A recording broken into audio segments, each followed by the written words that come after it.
मेहपुरवा तहसील आज तक भवन नहीं, जबकि एक सामान्य नागरिक के लिए सबसे ज्यादा उसका कार्य पड़ता है तहसील से।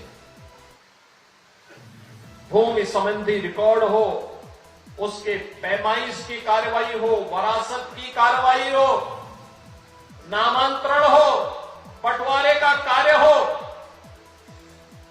या फिर लैंड यूज से जुड़ी हुई इस सभी मामलों का निस्तारण का केंद्र तो तहसील है। आपको अपने विरासत को आगे बढ़ाना हो, खेत के कागजात आपको चाहिए, उसका केंद्र तो तहसील है। जब तहसील की अपना भवन ही नहीं होगा,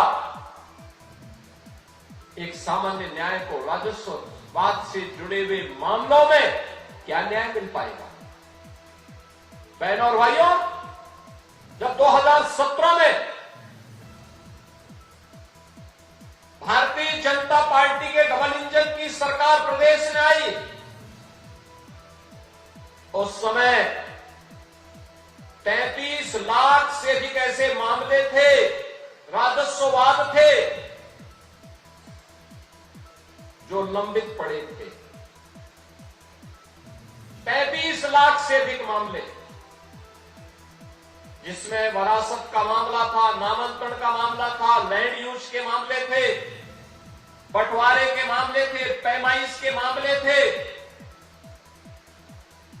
आप अनुमान करिए कि 33 लाख मामले अगर लंबित हैं, तो गांव-गांव में मारपीट होना, बलवा होना,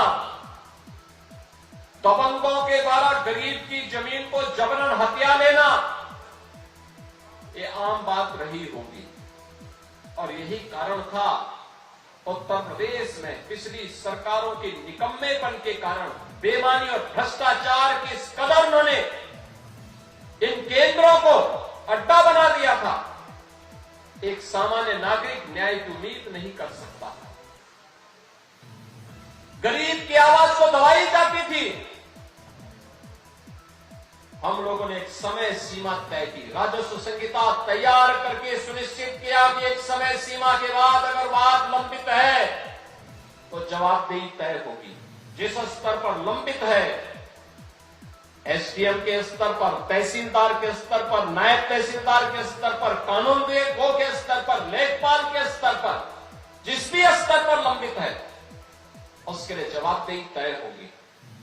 और परिणाम है कि हम लोगों ने इस दौरान 33 लाख मामलों का निस्तारण करके गरीब को न्याय दिलाने का काम किया है, और उसके साथ सरकार खड़ी रही है। सरकार की कार्रवाई का परिणाम है कि एंटी भूमाफिया टास्क फोर्स के माध्यम से 64,000 एकड़ लैंड को अवैध कब्जे से मुक्त कराने का काम भी किया गया। आज उसमें प्रदेश में निवेश आ रहा है,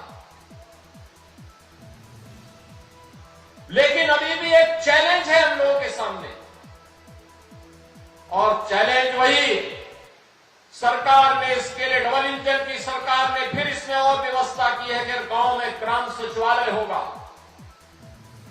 ग्राम सचिवालय में ऑप्टिकल फाइबर या वाईफाई की हम सुविधा देंगे, और गांव में ही गांव के लोगों को बैंक की सुविधा भी देंगे। गांव में ही जन्म प्रमाण पत्र, मृत्यु प्रमाण पत्र, आय प्रमाण पत्र, जाति प्रमाण पत्र, निवास प्रमाण पत्र, सभी गांव में ही उसे उपलब्ध हो जाने चाहिए। ऑनलाइन ये सुविधा गांव में उन्हें प्राप्त हो। ज्यादातर ग्राम पंचायतों ने इस कार्य को आगे बढ़ाना प्रारंभ किया है। और दूसरा, लैंड रिकॉर्ड को डिजिटाइज करना। अब पैमाइश में मनमानापन नहीं चल सकता कि जमीन को थोड़ा सा घुमा दो तो एक गरीब का हक कोई मार ले। ये तो सारे के सारे हम सैटेलाइट के माध्यम से ऐसी व्यवस्था करेंगे कि 1 इंच लैंड भी किसी गरीब की मारी नहीं जाएगी, और इस व्यवस्था को लागू करने के लिए सरकार आगे बढ़ चुकी है। इसके लिए अच्छी तहसील भवन की आवश्यकता थी और इसीलिए आज मैं स्वयं ही मिहीपुरवा में आया हूं, इस मोतीपुर में आया हूं, आप सबको समर्पित करने के लिए, इस तहसील भवन को करने के लिए आया हूं। अब ऐसा भी नहीं हो सकता कि यहां तहसील में जिन अधिकारियों की तैनाती होगी वे बहराइच में रहेंगे, नहीं, उनके लिए आवास भी यहीं बनेगा और यहीं पे कैंपस में रह करके उस समस्या का समाधान भी करेंगे।